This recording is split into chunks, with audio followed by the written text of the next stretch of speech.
목요일 날 이 시간에는 한 주간 경제 이슈 중에서 정면 승부할 만한 경제 이슈를 뽑아서 명료하게 전달해 드립니다. 정승경 정면 승부 경제 이슈입니다. 정승경 시간인데요. 오늘 경제 이슈 정면 승부해 주실 분 소개합니다. 손석구 경제평론가 나오셨습니다. 안녕하세요. 네, 안녕하세요. 손석구입니다. 예. 자, 오늘 첫 번째 다뤄볼 경제 이슈 어떤 겁니까? 네, 오늘 오전에 발표된 3분기 국내 총생산 GDP부터 살펴보도록 하겠습니다. 예. 이 GDP가 분기마다 발표가 되는데 쉽게 말해서 경제 성적표다 이렇게 보시면 되겠죠.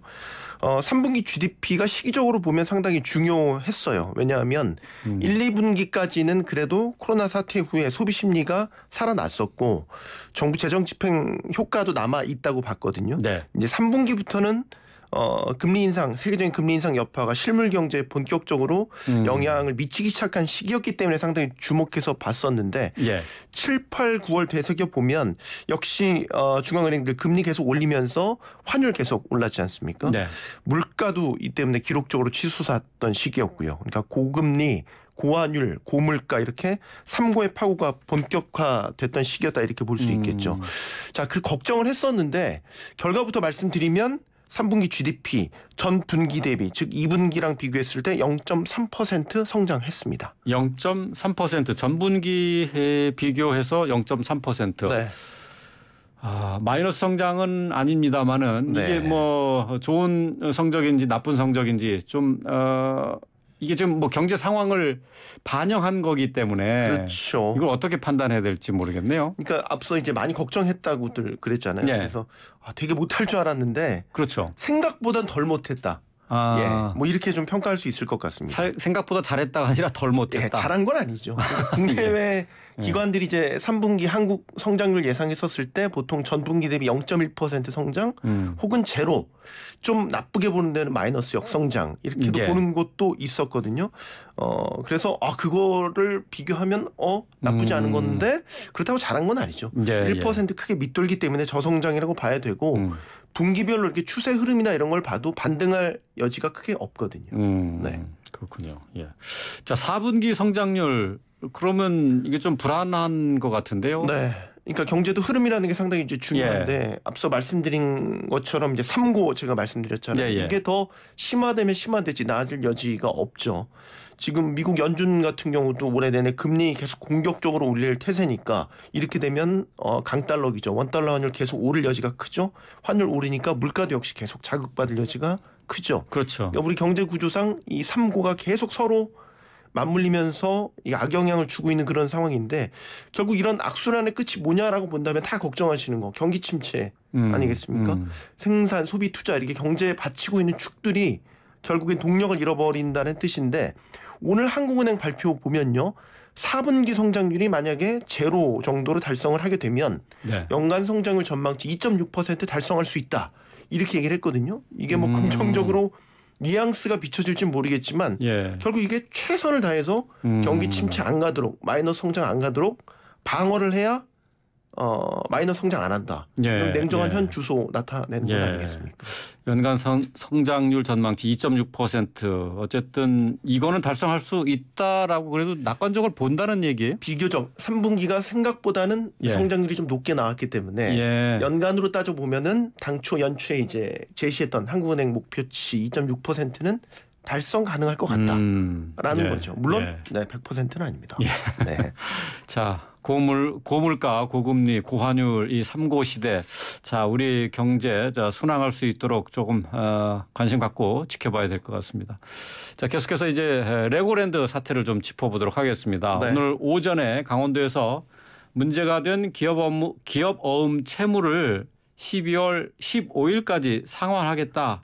이렇게 발표를 했습니다. 자, 그렇다면은 지금 레고랜드 사태 일단락 되는 겁니까? 아니죠. 이게 안타깝지만 타이밍이 좀 늦었다. 이렇게 봐야 될 것 같습니다. 아니, 지금 보증을 했는데 해주겠다고 이제 상환하겠다고 날짜까지 못 박았죠. 그러면 이제 좀 안정돼야 되는 거 아니에요? 그런데 이제 이미 레고랜드 사태로 자금 시장이 경색이 돼버렸기 때문에 이제 와서 채무 상환 계획을 밝힌다고 했던들 사실 버스 떠난 뒤에 손은 든 격이 아니냐 이런 비판들이 많이 있죠. 예. 그러니까 여전히 현재 진행 형기도 앞으로도 이게 직간접적인 파장이 어디까지 미칠지 모른다 이렇게 봐야 됩니다. 그러니까 이 채권 시장에 대한 불안감이 아직도 투자자들 사이에 여전히 존재한다. 네. 그런 얘기네요. 그렇죠. 채권 시장이 거래가 많이 없어요. 그래서 돈이 돌지 않기 때문에 유동성이 급격히 줄어들고 있고 이 원인이 이제 레고랜드 사태가 제공됐다 이렇게 봐야 되고. 예. 지금 현재 상황이 얼마나 심각한 거예요? 그러니까 앞서 말씀드린 채권 거래가 거의 없잖아요. 예, 예. 그러니까 자금 조달 창구가 채권 시장이 담당하는 게 꽤 있었는데 이게 막혀버린 겁니다. 그러니까 상황이 심각하니까 정부도 이제 채권시장 안정펀드라고 해서 50조 플러스 알파 시장에 풀겠다 이렇게 얘기는 했는데 사실 이미 이 전반의 신뢰가 좀 무너져버린 상태라서 이게 단기간에 해결될 것 같지는 않습니다. 레고랜드 사태 뭐 많이 다뤘지만 간단하게 짚어보면 지난달 말에 거슬러 올라가 봐야 되겠죠. 예, 예. 이게 레고랜드가 망한 건 아닙니다. 오해하면 안 됩니다. 예. 레고랜드 조성 사업을 위해서 설립된 강원도 중도개발공사 GJC라고 하는데 여기서 발행한 2,050억 원 규모의 자산 유동화 기업 어음 ABCP라고 하는데 이거에 대해서 강원도가 보증 이행을 거부를 하고 회생 신청을 한 게 이제 발단이 된 거죠. 네. 그러니까 뭐 2,050억 원이면 그렇게 큰 규모가 아닌데 이것 때문에 전체가 다 경색됐다. 선뜻 이해가 되지 않을 수도 있죠. 예, 맞습니다. 네, 그렇긴 예. 한데 하필 울고 싶을 때 뺨 때린 격이 돼버렸어요. 결과적으로 보면 말이죠. 예. 그러니까 근데 이 기업이 그렇다고 해서 부도 처리된 것도 아니잖아요. 아니죠. 그러니까 앞으로 회생할 수 있도록 회생 신청을 한 건데 네. 이제 2,050억 ABCP에 대해서 본래 강원도가 지급 보증을 섰었잖아요. 근데 그 회생 신청을 하면서 지급 보증을 확답을 하지 않았기 때문에 보통은 이 지자체가 보증 선거에 대해서는 상당히 믿어주거든요. 네, 안정적으로 보죠. 네, 지자체가 사실상 뭐 망할 일은 없다라고 보기 때문에 채권 등급에 있어서도 가장 높은 등급을 부여하는데 사실 이런 게 깨져버린 거죠. 예, 네. 예. 그리고 이게 정확히 말하면 또 채권 시장이 망가졌지만 채권도 아니에요. 앞서 말씀드린 것처럼 이게 자산 유동화 기업 어음입니다. 어음이거든요. 이게 자산을 기초 자산으로 한 기업 어음인데 이거 같은 경우는 사실 PF 대출 채권을 기초 자산으로 한 예. 기업 어음이었습니다. 이게 보통 부동산 개발할 때 시행사가 발행을 하거든요. 예. 만기가 1년 미만이에요. 짧아요. 그래서 보통은 이제 시행사가 이 신용등급이 높지 않기 때문에 증권사가 여기에 지급 보증을 해주는 그런 형태거든요. 근데 이제 그 레고랜드 사태 같은 경우는 강원도가 지급 보증을 해줬었는데 네, 지급 보증 못하겠다라고 하면서 어떻게 보면 시장 안에서 그 지자체가 보증해주면 믿을 수 있다라는 신뢰 공식 그런 게 깨져버렸다 이렇게 볼 수 있겠죠. 깊이 들어가니까 어렵네요, 역시. 자, 지금 그 말씀하신 게 이제 어음이라고 했는데 네. 채권을 바탕으로 한 어음이라는 거죠? 아니죠. 기초 자산. 기초 자산이 채권이 되는 게 아니에요? 자산을 기초 자산으로 해서 발행한 어음이죠. 네. 어음은 쉽게 말해서 조금 더 갚아야 될 그 소지가 분명합니다. 아까 증권사가 보통 지급 보증해준다고 했잖아요. 예. 이거 같은 경우는 강원도가 지급 보증해주는 그런 어음이 채권이랑은 또 조금 성격이 다르긴 한데 채권하고 좀 보통 지금 뭐 채권 시장에 영향을 주는 거라서 이게 채권과 관련돼 있는 뭔가 했는데 그건 아니었다는 정확히 말하면 어음이랑은 좀 다르긴 한데 이제 전체적으로 보면 채권 시장에 영향을 준 거죠. 경색을 시켜버렸기 때문에. 그러니까 영향이라고 하면 돈줄이 말려버린 게 가장 크다라고 봐야 되겠죠. 자, 이제 상황이 심각해졌다라고 하는 것은 뭐 다들 이제 아시는 내용인데요. 그렇다면 이제 레고랜드 사태가 우리 경제에 어떻게 타격을 주게 되는 거죠?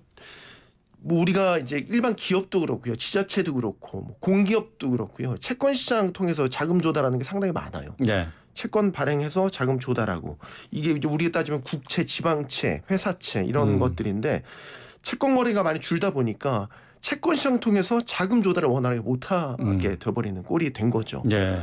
그러니까 어제도 채권 시장 딜러 통해서 분위기를 전해드렸는데 별로 할 일이 없대요. 채권 거래가 많이 없으니까. 거래가 거의 없다. 네. 그러니까 기업들도 만약에 급한 자금이면은 예전에 채권 시장에 조달할 수 있었던 거를 이제 은행에 손을 벌리게 되는 이런 상황이 만들어진 거죠. 만약 이런 상황이 장기화되고 구조화된다라고 본다면 계속 돈이 원활하게 돌지 못하기 때문에 각 경제 주체들이 써야 될 돈을 제때 못 쓰게 되는 경우도 있고요.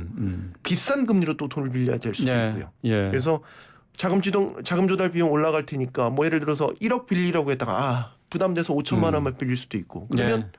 투자도 좀 소극적이 되겠죠. 예. 결국에는 자금 조달 비용이 올라가니까 상품 가격이 정가할 수도 있고요. 그럼 결국 소비자들에게 부담으로 돌아갈 여지도 크다. 예, 지금 이제 그 불안정한 채권 시장 때문에 채권 시장 안정 펀드 50조 이제 시장에 풀기로 이제 했는데 네. 여기에 대한 시장 반응은 어떤지 간단하게 좀 얘기 듣고 마무리하도록 하겠습니다. 네, 이게 좀 정부도 안일하게 대응했다라고 보는 게 타이밍이 늦었다라고 보는 거죠. 지난달 말에 사실 지급 보증 못하겠다, 회생 신청하겠다라고 강원도가 얘기를 했는데 한 달 가까이 손 놓고 있다가 지난 주말에 예. 이 대책들이 나왔거든요.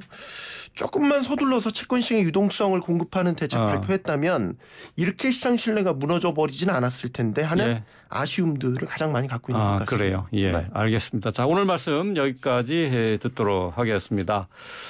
손석우 경제평론가와 함께했습니다. 고맙습니다. 고맙습니다.